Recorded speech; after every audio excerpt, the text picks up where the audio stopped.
They say there's only one of you in the world, a single heartbeat, a singular mind.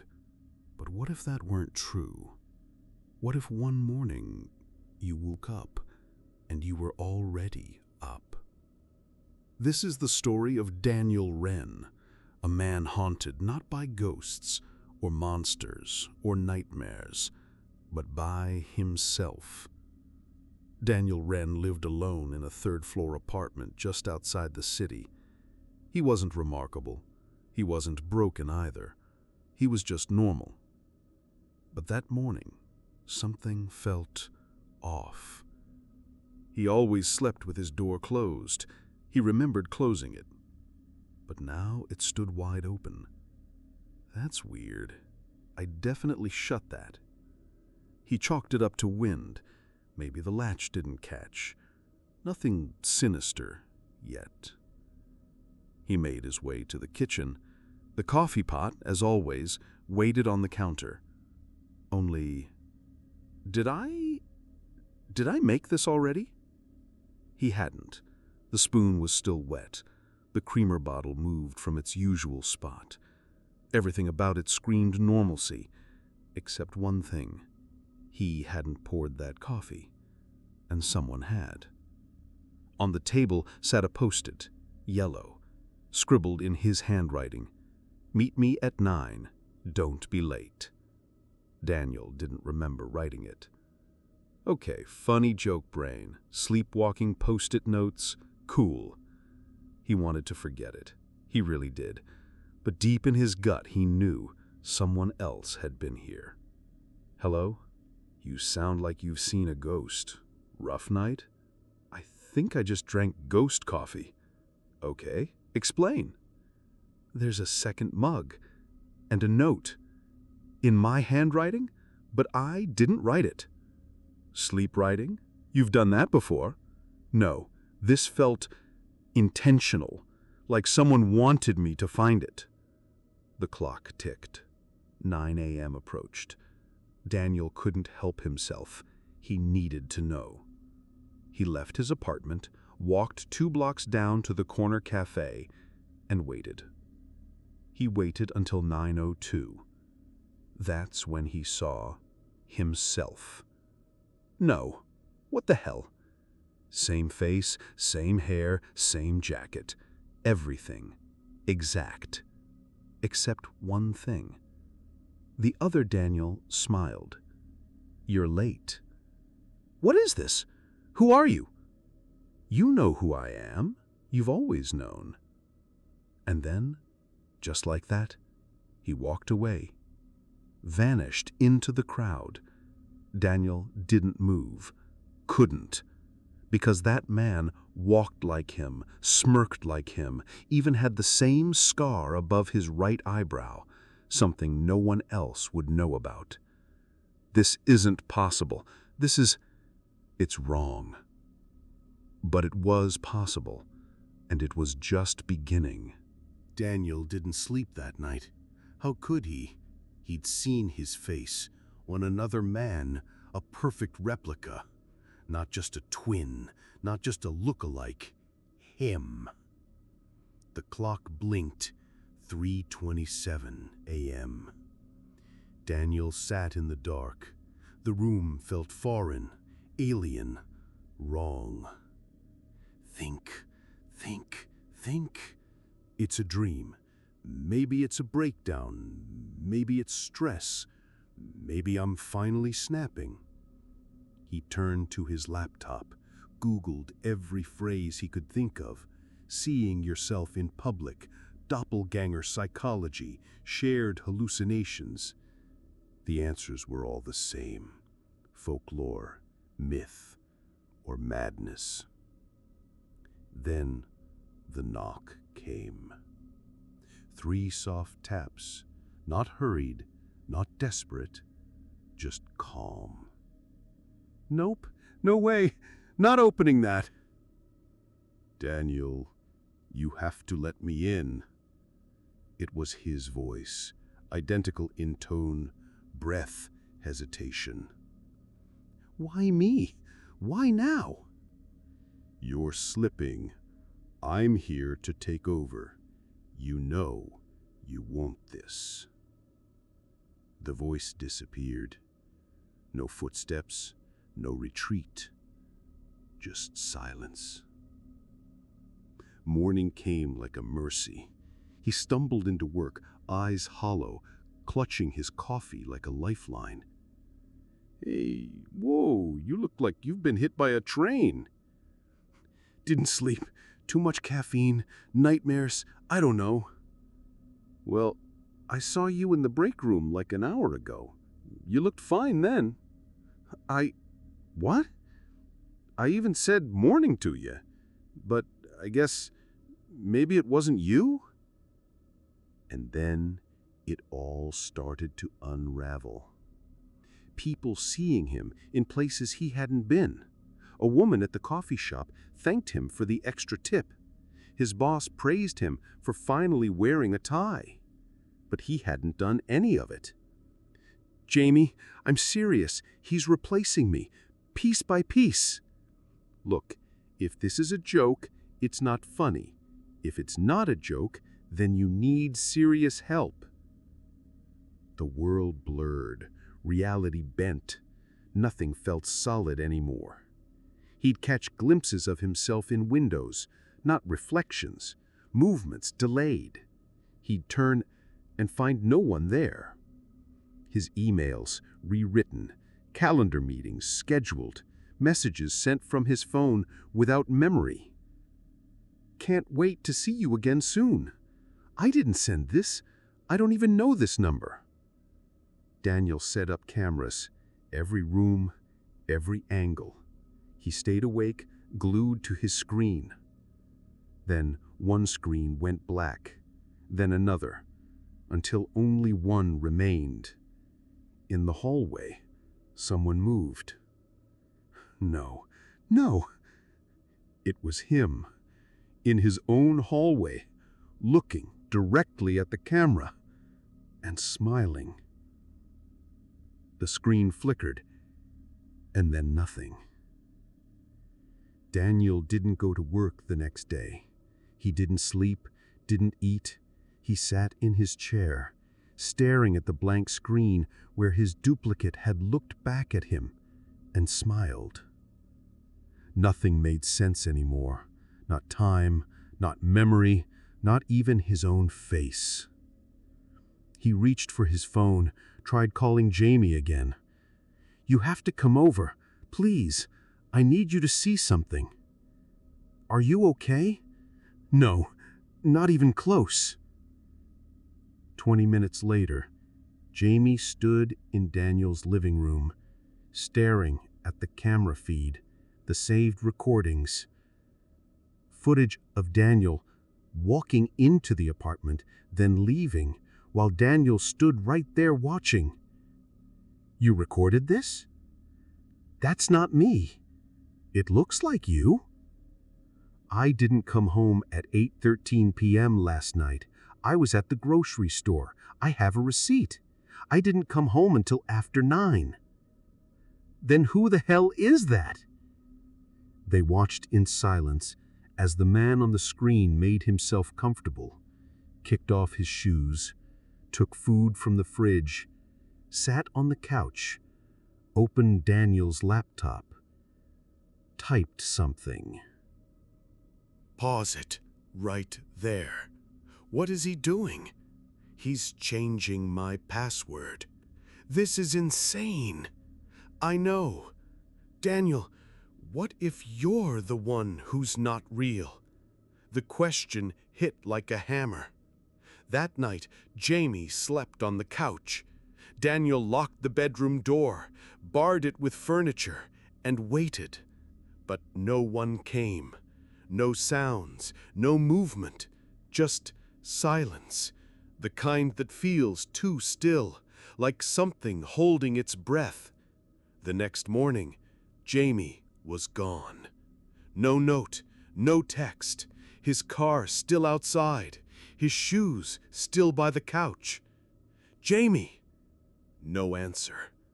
Daniel checked every room, every closet, nothing. He opened his phone. No missed calls, no messages, but a new voicemail. "Hey, I get it now. You were right. It's real. He's real. But so am I. Or I was. I think I'm fading. Daniel, run." The message ended. Daniel wasn't alone anymore, and he wasn't the only one being replaced. He grabbed his coat, left the apartment, didn't know where he was going, just walked miles. Until he reached a part of the city he didn't recognize. Everything looked familiar, but nothing felt right. The street names were slightly wrong. Shops had signs in mirrored text. People walked with strange rhythm, like a skipped beat in a song. He turned a corner and saw himself again. This one wore a suit, polished shoes, hair slicked back. He was laughing with a woman Daniel had never seen before. They walked into a townhouse together. She kissed him at the door, and he looked back, right at Daniel, like he knew, like he was winning. "What the hell are you?" He turned and ran, back into the night, back toward the only place that still felt real, his apartment. When he opened the door, there were two people waiting for him. Both of them were him. They stood in his living room, two of them, two Daniels. The one on the left wore his hoodie. The one on the right wore his suit. Both stared at him, not with hostility, not even with fear, but with recognition, like he was the last puzzle piece, and now they were complete. "What is this?" "You know what this is. You've known for a long time." "No, I haven't. I don't know anything." "You forgot. You broke away. You're not real. We're more real than you now. You're the one out of sync." Daniel backed away. They didn't follow, just watched. He turned, ran down the hallway, slammed his bedroom door shut, locked it, pressed his back against it, breathing hard. The walls felt thinner, the air too quiet. Something in his brain was screaming, not to fight, not to flee, but to forget, to let go. Maybe they're right. Maybe I've been the echo this whole time. He stood up, looked at himself in the mirror, then looked closer. The face staring at him wasn't mimicking him anymore. It blinked after he did. It smiled when he didn't. No, yes. He shattered the mirror with his fist. Glass scattered across the sink and floor. Blood dripped from his palm, but the face was still there, in every shard, smiling. He stumbled back, fell to the ground, breathing hard, eyes darting around. Something was wrong with the apartment. It had grown larger, the walls further apart, the furniture moved just slightly, the light fixtures longer. Then the door opened, not slammed, not forced. It just opened. "You need to rest. You're almost ready." "For what?" "To come back." "Back where?" "To us." Daniel closed his eyes, thought of his first kiss, his childhood dog, the freckles on his mother's nose, the way his dad used to hum to himself while washing dishes. He held on to those things. "You can't take me. You can't have me. We already have." Then silence. The room was empty again. No copies, no voices, no him. He stood up, looked into the broken mirror. Only one reflection this time. But it blinked a second too late. Daniel left the apartment the next morning. At least he thought it was morning. The sky outside looked wrong. Too pale, colorless, like a washed-out photograph. No clouds, no sun, just a gray smear stretching over the skyline. The streets were empty. Not just quiet, empty. No cars, no people, no movement. As he walked, he noticed something worse. Everything was mirrored. The buildings were flipped, street signs reversed, billboards written backwards. This isn't my world. He wandered aimlessly through neighborhoods that looked familiar, but wrong. Every tree stood too straight. Every shadow pointed the wrong direction. And then, ahead, a figure standing in the middle of the road. It was him, again. But this one looked tired, older, eyes sunken, expression blank. They approached each other slowly. You kept fighting longer than I did. What is this place? It's where we go when we don't belong anywhere else. I want to go back. There's no back, only further in.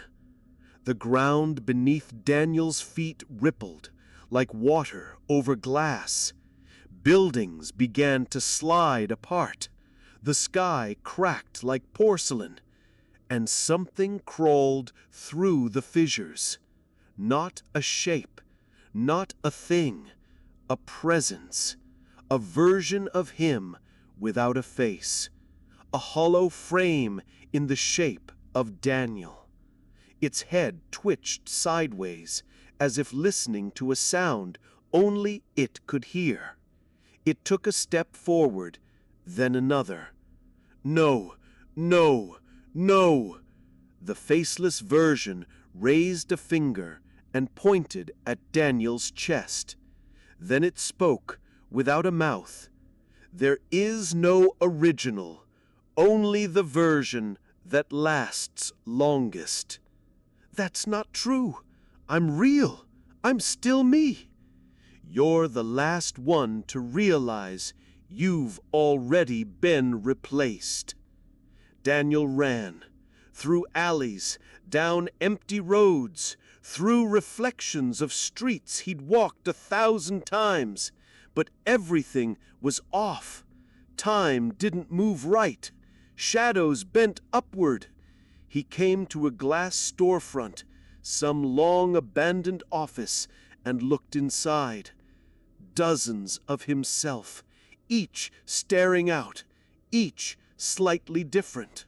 One thinner, one taller, one with darker eyes, one twitching, one smiling with teeth that weren't quite human. They raised their hands in perfect unison. So did his reflection. No, stop! He closed his eyes, and when he opened them, he was back in his apartment. Coffee on the counter, sunlight through the window, post-it notes gone.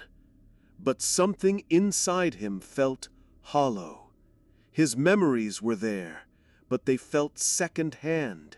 His voice still sounded like him, but he wasn't sure if he'd always sounded that way.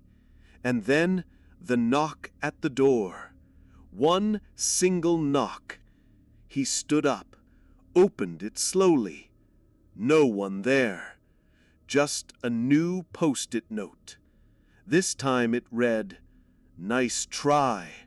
We're not done." Daniel didn't sleep, didn't move for hours. He stared at the post-it note. The handwriting matched his again, identical to every curve, every tilt of his pen. But he hadn't written it. He was sure now. There were others, versions of him, better, worse, mutated, mimicking, and somewhere between the cracks in time and place they had started replacing him. The next few days blurred together. He tried to go outside, but the sky never changed. The people around him didn't make eye contact, didn't speak. When he waved at someone, they mirrored him perfectly. And that's when he realized the world was now full of copies, not just of him. Everyone was slightly wrong, expressions a second behind, movements too synchronized, voices too flat. It wasn't Earth anymore. It was an imitation, a simulation of comfort. Hello? Can anyone hear me? Is anyone real? No answer. Not until nightfall. That's when he heard it. His own voice whispering through the air vents, repeating 3 words over and over. You're not Daniel. You're not Daniel. You're not Daniel. He pried open the vent. Inside, a single mirror shard, suspended by wire. His reflection stared back at him, whispering the words, with no mouth movement. He smashed the mirror, threw it across the room, and screamed. But when the glass hit the wall, it didn't fall. It hovered, hung there in the air, frozen, then slowly turned to face him. His reflection in the shard blinked out of sync again, then smiled, then laughed. "What do you want from me?" No one answered, not with words, but with changes. The next morning, the photos on his wall were different. Same people, different clothes, different poses. In one picture, he was smiling with a girl he didn't know, but she called him baby in a voice memo on his phone. In another, he was holding a baby. He didn't have a baby. He opened his laptop. His desktop wallpaper now showed a cabin in the woods. He clicked into his calendar. A meeting was scheduled. Integration, 11 p.m. He didn't remember making it. That night, he sat in his living room. No lights, no movement, just waiting. At 11 on the dot, he heard footsteps behind him. He didn't turn around. Is it time? Almost. What happens now? You dissolve. We archive what we need, and you become a copy. Daniel closed his eyes. The footsteps came closer and closer, then stopped. A hand rested on his shoulder, his own hand. He opened his eyes and looked at himself, not in a mirror, not a hallucination, but standing there, smiling. You're going to feel like you're waking up, but you're actually falling asleep. Daniel opened his mouth to speak, but no sound came. He looked down. His skin was graying, like ash, fading into the air. He tried to scream, but his lungs dissolved. His tongue disintegrated. He reached out, but his fingers scattered into static. Then nothing, just darkness. There was no pain, no fire, no falling, just stillness. A silence so complete it hummed. Daniel floated in it.